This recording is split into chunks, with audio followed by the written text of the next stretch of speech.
third expresses frustration about the barriers to flexibility. The fourth is flexibility at its worst. The last shows that flexible scheduling is a critical, yet unsolved, competitive issue for many organizations. This variation reflects the fact that the word flexibility is vague. Its implementation can differ from organization to organization, department to department, and even team to team. It's no wonder that managers struggle with how to let employees work when and where they do so best.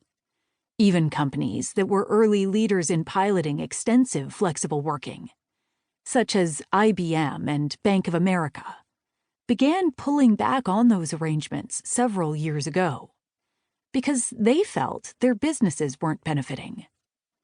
Leaders have typically managed flexibility in one of two ways: as an accommodation around individual work-life events such as illness or childcare, which companies use to attract and retain employees, or as boundaryless working, which many leaders used to transition their organizations to widespread remote work during COVID-19. With the latter, employees are expected, explicitly or implicitly, to be available 24/7 to perform their jobs, whereas accommodation largely offers flexibility for the individual. Boundaryless working offers flexibility for the company. Neither is inherently bad, but both can have unintended consequences, particularly when used in isolation. As companies move to implement hybrid flexibility, a largely employer-determined mix of remote and office work schedules, incorporating a blend of unique accommodations and widespread boundaryless work with little or no structure, employees' well-being and careers could actually suffer. We believe that women and those with health or family care needs would be the most disadvantaged.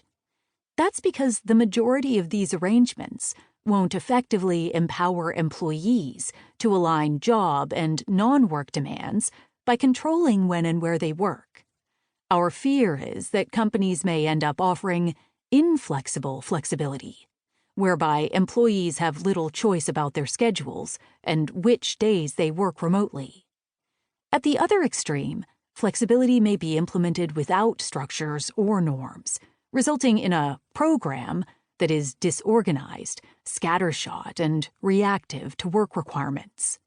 Expectations about where and when one should work may shift without warning, as work seeps into off hours and employees struggle to live predictable lives outside of work. True flexibility will require truly new thinking. A better way.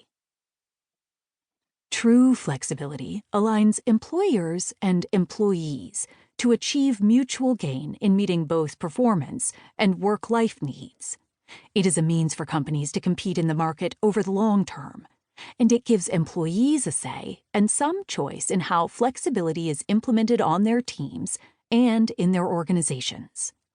This is both a top-down and a bottom-up process. Leaders listen, set goals, and provide resources to make flexibility possible.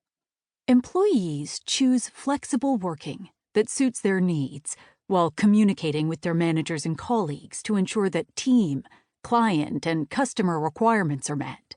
In other words, the company provides the scaffolding, flexibility options, equipment, and supportive performance management systems, and individual employees and teams decide how to organize their work within it.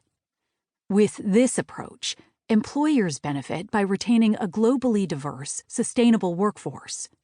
Employees have improved well-being, enjoy respectful team processes, and avoid burnout and health problems.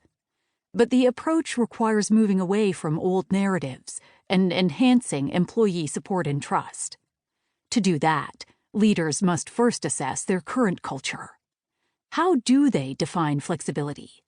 Has the company leaned more toward accommodation, boundaryless work, or a combination? What policies